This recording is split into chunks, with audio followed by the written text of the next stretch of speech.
Good morning, Bear Nation. Drones, drone wars, nuclear weapons, dirty bombs, what to do about it. I got a text message from a dear friend of mine yesterday that said, hey, what do you think's happened with all this drone stuff? It's starting to freak me out. And the short answer is, I don't know, but I got some ideas. So the first thing, for all of our Sean Ryan Show fans out there, hopefully you've seen the most recent episode with Sarah Adams, aka Superbad, former CIA targeter, talking about an October 7th style attack, coordinated attack using Islamic militants here on American soil as well as in Europe. Coordinated effort. Could be one large attack in multiple locations all on the same day, or it could be a week or weeks worth of attacks. And one of the things that was posited was the idea of what's called a dirty bomb. A dirty bomb is when you take nuclear material and you wrap it in conventional explosives, blow it up more or less, blow it up, and then you get nuclear fallout, aka bad stuff in the soil and the water, Hurricane Helene, anyone, without the nuclear explosion, okay? And it's kind of seen as like it's a punt, it's a pivot.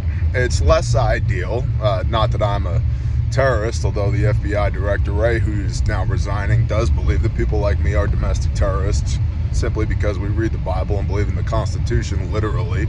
But I digress.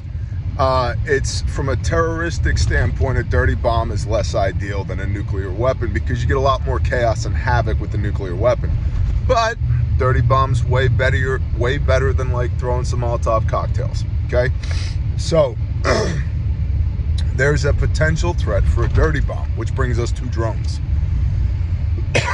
Now, the drones that have been seen off the coast of New Jersey are only the most recent hullabaloo, that's a technical term, regarding drones. There have been drones freaking everywhere. West Coast, East Coast, breadbasket of the country, down in Texas, around the U.S. Capitol, around D.C., all of which have been around sensitive military installations and critical infrastructure.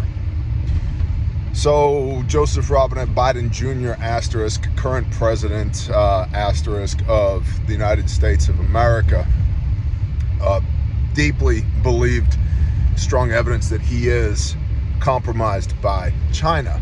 So when we look at the drone situation, to say unilaterally it must be this, I think is incorrect. It can be many different things at the same time, okay? So, one, I believe we have Chinese drones, and we've had Chinese nationals who have been arrested for flying drones around American military installations. We have Chinese drones that are doing image intelligence, signals intelligence, hoovering up data. Combine this with the fact that the Salt Typhoon hack, what was that, a couple months ago, basically compromised every cell phone and every cell phone carrier in the United States of America. Couple that with, a totally not a spy balloon. Remember that? Yeah, the spy balloon over Montana that then got shot down after it traversed the entire country and the evidence was destroyed. What was that, an F-15 Strike Eagle? I don't remember. Some kind of bird, probably HLC knows. Anyway, signals intelligence from the Chinese. That's drones part A. Drones part B. Remember that dirty bomb we were talking about? A lot of these drones, there's chatter on the interwebs from people that appear to be in the know. A lot of these drones that are being observed, especially on the East Coast and around Washington, D.C., are the type of drone that one would use for sniffing for a nuclear signature of a nuclear weapon, because we have an inauguration, allegedly. So, best inauguration ever. Wonderful people. Coming up 20th of January 2025, if Mr. Trump lives until such a time as that. So that threat still exists. Different rabbit hole. Okay? So, setting off a dirty bomb in the United States prior to or on Inauguration Day, bad. All right, so Not only are there drone flights, but there's also rotor wing, fixed wing aircraft that have been flying around the country sniffing for that stuff as well. Monkey Works is one of the types of people that tracks that kind of information. So there's your second source on that. So drone part B, sniffing for nuclear weapons or dirty bombs or anything like that, okay? Chinese signals intelligence, sniffing for dirty bombs. Drone part C. In New Jersey, or roughly in the vicinity of New Jersey, where the drones have been sighted. And remember, just because the media is pointing their cameras at all these drones right now, doesn't mean this is a right now problem. This has been ongoing. It's just the current coverage that's being used. And you'll see a lot of people that are saying, this is Project Bluebeam Bear. This is what they're gonna project holograms of God in the sky. And it's gonna usher in the false prophet of the book of Revelation. Maybe. But Occam's razor, homies, Occam's razor. What's the shortest distance between 2 points? A straight line. Okay. Everybody remember their, what, 5th grade geometry class? So, yeah, from your public school indoctrination. I know, me too. So, here we go. Drone part C. Drone part C, off of the shore of New Jersey, there's been lots of drones sighted. In the vicinity of this area where these sightings have occurred, there's a specific naval air war base where experimental aircraft are tested. Now, I think, and you'll also see, maybe drone part D, maybe we'll circle back to this, there's a lot of conjecture on the interwebs that these drone swarms that have been deployed, and I'm using that word from a military standpoint, deployed in these major areas, major cities, the capital, et cetera, that this is part of a counter hypersonic missile defense system that is the US flexing on Russia. To say, hey, that's cute, you got hypersonics, look at our super advanced drone technology. Maybe that's the case. That's drone part D. But let's circle back to drone part C. Experimental aircraft. There's a naval air station there in Jersey that is specifically testing different types of unmanned and maybe manned drones and aircraft in that area. And I think what's possible here, going back to that Occam's razor, that straight line, is we do have Chinese drones that are doing signals intelligence. And we do have our own drones, and this is important. A lot of the drones that have been seen are ours. They're American drones, which is why the DOD isn't freaking out about it, because they're ours. They just don't want anybody else to know, because it represents advanced technology and a significant threat to the homeland, and they don't want people freaking out even more. Not to mention the PSYOP value, the psychological study of seeing how people are freaking out to just the few drones that have been seen thus far. All right, so it's never one course of action. It's multiple COAs stacked on top of one another. All right.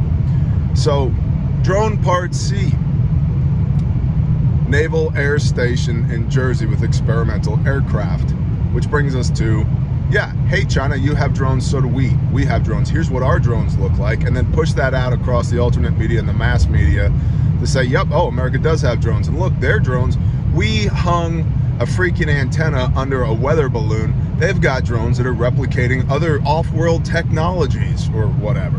All right, so there's a slight flex here. And then there's rumor that this is all being done by Space Force in an effort, again, to flex on the Chinese. And they have multiple upcoming drills in early 2025 where Space Force will basically have control of American airspace during that time. So that's interesting. All of that's interesting, and all of that's unconfirmed by me. But I don't think it's a single phenomenon that we're seeing here with drones. I think it's multiple phenomena stacked on top of one another, and that's exacerbating the domestic hysteria. Which brings me to my final point. So drones A through D, copy. Final point. I think the most credible threat here is what Sarah Adams has been talking about regarding a domestic attack, U.S. soil attack, October 7th style, by some jihadi assholes that want some bang for their buck in response to America basically blowing up their country for the last 10, 20, 40, 100 years, depending on which part of the world we're talking about. And disregarding their motivations and the righteousness of their motivations. How does that affect you? Which brings me back to the text that I got from my buddy yesterday.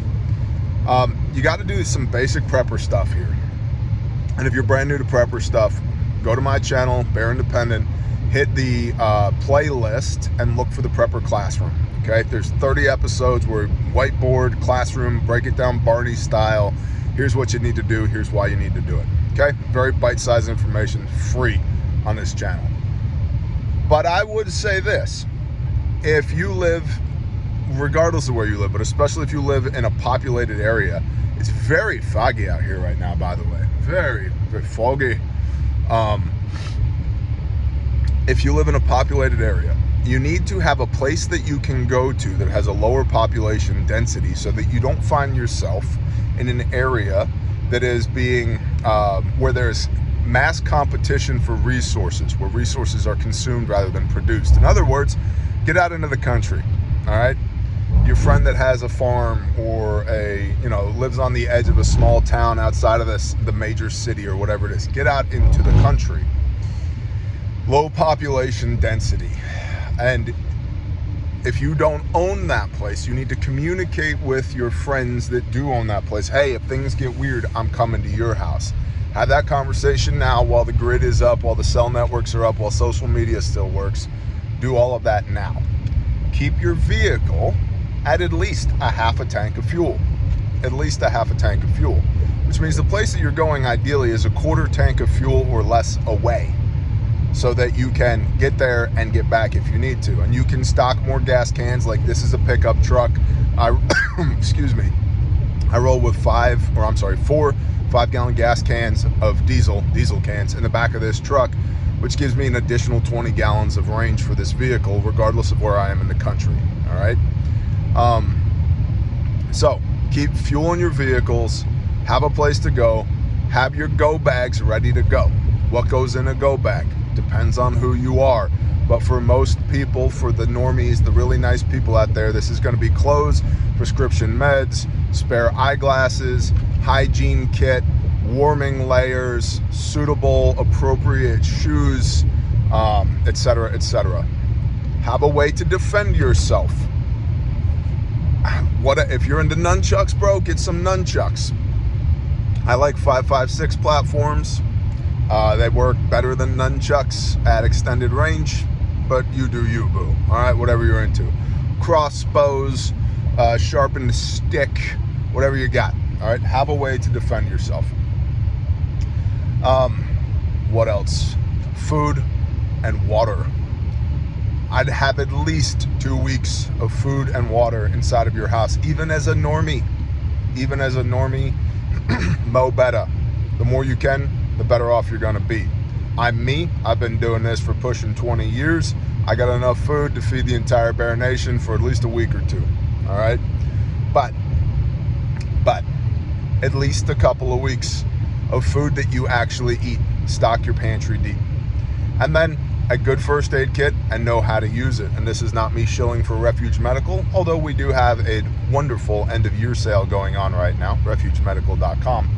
A good first aid kit and a way to use it, because emergency services are going to be down. All right. And just because it bears repeating, for everybody that doesn't have a fire extinguisher, doesn't know where their fire extinguisher is, or hasn't tested it in a while, hey, make sure your fire extinguishers are good to go, because house fires, shop fires are one of the most common threats that are out there that most people don't mitigate. All right, that's just basic low-level preparedness stuff. And then everything else is predicated on what you think the threat's gonna be. Do I need body armor? Do I need a helmet? Do I need nods? Do I need insert thing here? Maybe. Probably not for the drone threat. You just need to be prepared, and I'll end with this. As I was telling my friend, one has to expect and therefore prepare for interruptions to the electrical grid. Every single threat that we have out there right now as American citizens ties into, in some way, an attack or interruption of service on the American electrical grid. All right. So if you're not prepping for that, however you may prep for that, headlamps, spare batteries, solar generators, lots of blankets and sleeping bags to pile on your bed if you heat your home with electricity, spare firewood and fill the propane tanks if you don't, whatever it is. Expect the grid to go away, okay? So that's what I think is actually happening with the drones, to the best of my ability to ascertain the situation, I would say on the ground, but in the sky. And that's what I think you should do about it. Final thought. Have you seen how, especially like in Vegas, they use drones? They'll put up 5,000 drones in a coordinated little dance that they do in order to, spell out like an advertisement or whatever. If these crony capitalist assholes start advertising in the sky with drones, I'm gonna lose my shit. I'm gonna figure out how to get an anti-aircraft gun. I know them things are coming down. But the FAA says, I don't care. We're not doing it. Billboards are bad enough. Being advertised to on social media constantly is bad enough. If you start monetizing the sky, we're gonna have problems. Bear is not down with that. I appreciate y'all very much. Do me a favor, share the show, kick this out to somebody you love. Do the things, Bear Nation. Primary threat, jihadi assholes behaving bad on American soil, possibly with a dirty bomb, which is drone item B, Bravo, sniffing for bad stuff. That's what has me the most concerned out of all this. I don't think it's Project Bluebeam, and if it is, I ain't worshiping it. Shalom, y'all.